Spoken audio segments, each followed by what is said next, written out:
उपमुख्यमंत्री एकनाथ शिंदे यांनी उदय सामंत यांना तातडीनं पुण्याला पाठवलंय। रात्री उशिरा पुण्यात विजय शिवतारे पत्रकार परिषद घेऊन स्वबळाचा नारा देणार होते, मात्र उपमुख्यमंत्री एकनाथ शिंदे यांनी पुण्यातील नेत्यांना निरोप पाठवलाय।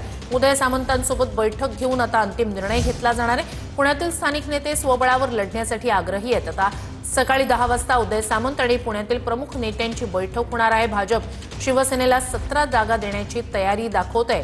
आता नेमकं काय होतंय या सगळ्या संदर्भात आज लक्ष असेलच। अधिक जाणून घेऊया आपले प्रतिनिधी अजिंक्य धायगुडे यांच्याकडनं।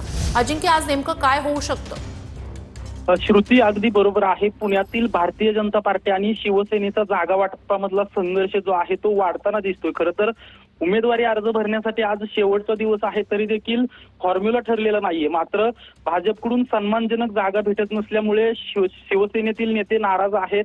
रात्री विजय शिवतारे यांनी मध्यरात्री बैठक घेतली होती आणि या बैठकीत शिवसेनेच्या प्रमुख नेत्यांची स्वबळाची आग्रही मागणीमुळे पत्रकार परिषद घ्यायचं ठरलं होतं। अगदी पत्रकार परिषद घेऊन स्वबळाचा नारा द्यायचं ठरलं होतं। मात्र उपमुख्यमंत्री एकनाथ शिंदे यांनी या सर्व नेत्यांना निरोप पाठवला आणि आजच्या रात्र थांबा, उद्या सकाळी उदय सामंत पुण्यात येतील आणि तुमची अंतिम बैठक होऊन उदय सामंत निर्णय जाहीर करतील, अशा प्रकारचं सांगितलं होतं आणि उदय सामंत यांना पुण्याच्या दिशेने पाठवलं देखील आहे। नक्कीच आता आज काय होतंय सकाळी 10 वाजता याकडे लक्ष असेल। अपडेट्स घेऊन तूर्तास धन्यवाद।